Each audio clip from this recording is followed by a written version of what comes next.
Hello, everyone. This is Keith Jackson, and welcome to Jack's Math Notebook. Right now, you're looking at one-step equations that will involve multiplication and division.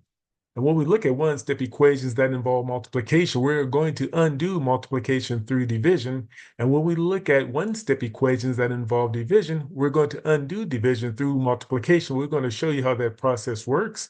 And so here we are with the first big example in which we have 8 times c is equal to 72.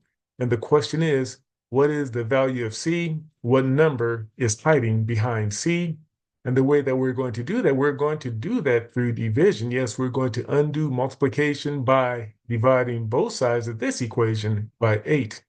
And so when we do that, when we divide both sides of this equation by 8, we will just end up with 1c or c on this side, and we'll end up with 72 divided by 8 on this side.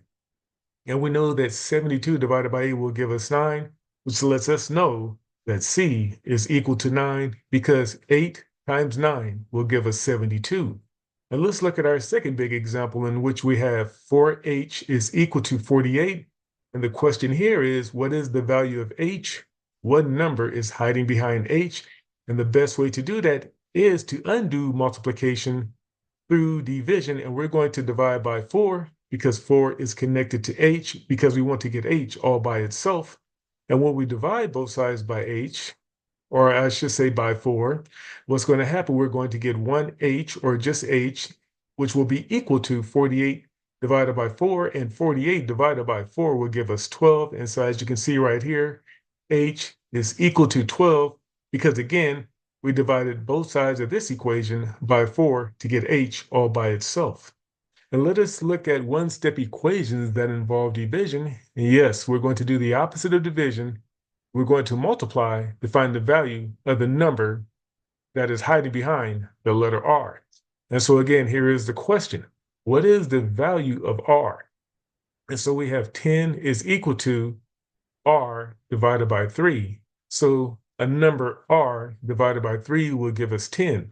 And what we can do in this case, we could just set it up as a ratio just like this, in which we can write it as 10 over 1 because all rational numbers can be written as a number over 1. And so we have 10 over 1 is equal to R divided by 3. And what we could do here, we can use cross products. We can cross multiply to see what R is equal to. And we know that 3 times 10 will give us 30.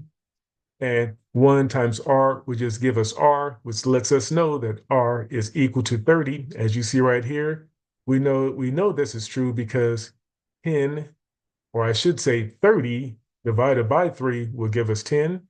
And that's what it shows right here. Now let's take a look at our final big example that involves division. And the question here is, what is the value of t? And the question, think about it like this. T divided by 9 will give us 7. What number could that be? The best way we could do that here. You know, you can multiply both sides of this equation by 9. We could have done that here, and that's one method, but this is another method as well. So why don't we just write it like this? T over 9 is equal to 7 over 1, given that this is a rational number and rational numbers can be written over 1.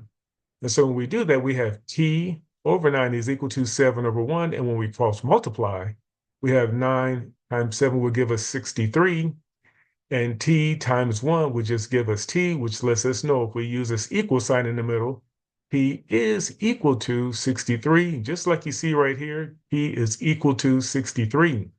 You have been given quite a bit of information. I wouldn't blame you if you need to pause the video to take a look at the process of what it takes to solve these types of one-step equations, or replay this video as many times you need to gain a deeper understanding of this concept.